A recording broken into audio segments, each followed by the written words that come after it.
colors. Today, before we look at how we manipulate photographs, just for a minute, we're going to look at how photographs and light manipulate our perceptions. Let's look at this for a minute. Dark block on the top, light block on the bottom, right? But hold your finger over where they join so you can't see the light and the dark where they're joined. And tell me now, what do you see? Oh my gosh. Oh my gosh.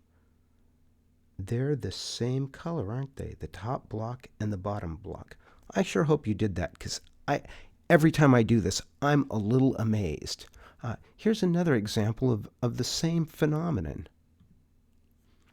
This block A and block B are the same color, and yet they don't look like they're the same color. You don't even believe me, do you? If I connect them like this with the same color, you can you can tell. It becomes obvious, but without that, even when I go back and forth myself, I can't tell. This is a technique that old master artists have used, that people use when they wear colors to dress, and it's a technique that you can apply with filters in Photoshop that change the relationships between tones to make things look brighter and darker. I know, sounds confusing. Panic not. Let's look at this relatively boring picture I made of the lake at Los Medanos College from a drone. It's a little dark. I'm going to use my levels over here. I've already done it just to lighten it just a little. But it's kind of an overall flat, boring-ish picture, right? And I would like to make it look more exciting. I'd like to have more texture in the water. So let's look at how we can do that.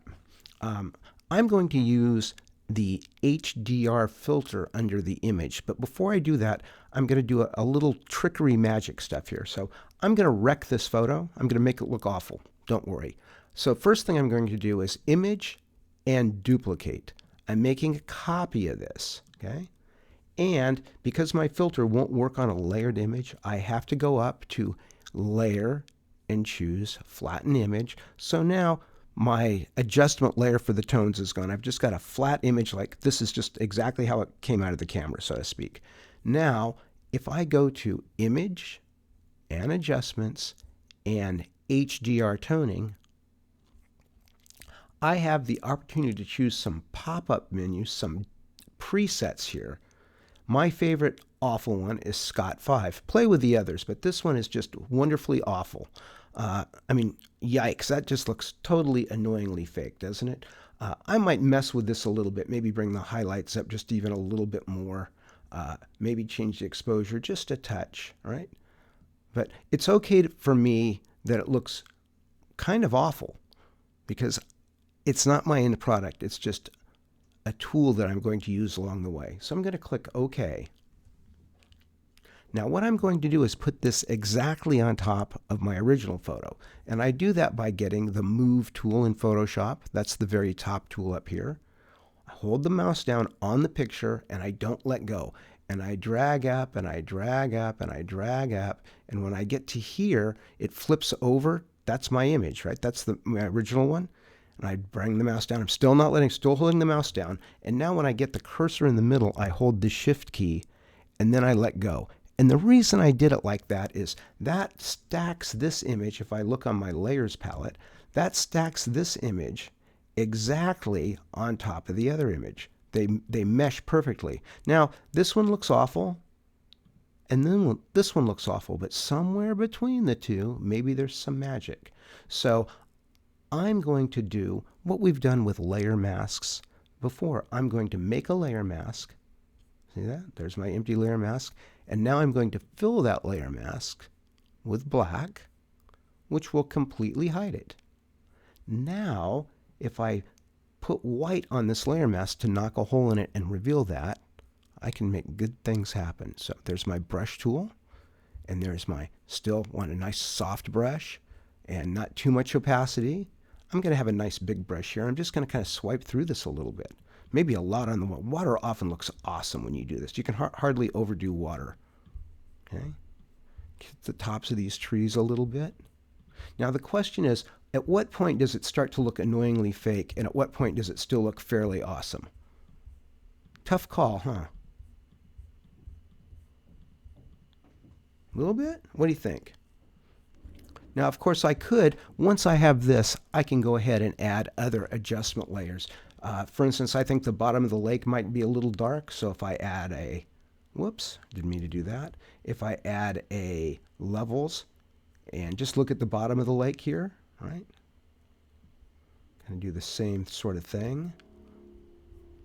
Levels, and fill with black again. And then paint a little bit down here just to bring some of the highlights out in this. Looks kind of nice, right? Just a little, huh? And I wish the sky was a little darker. I always wish the sky was a little darker. So here's another levels layer because we can stack these up. I'm just going to look at the sky now. I'm going to see if I can make it more interesting. Okay. It's okay if I overdo it just a touch, right? Nobody will mind. Okay. And now I'm going to fill that with black. Whoops. Fill that with black, I say. And if I just swipe through this a little bit with that, with my white paintbrush, I can reveal that layer and make my sky just a little darker, which I kind of like. I think it brings our eyes back to the middle. Sky looks a little fake, so I should do luminosity.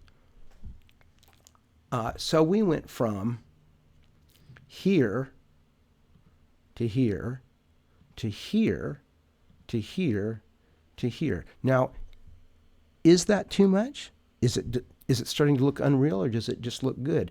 If it's too unreal, you can always click that HDR adjusted level and bring the opacity down a little bit and hopefully find a spot where you're happy. So that's how we can use this tone mapping of high dynamic range filter to make our photos look better and yet still not look totally fake.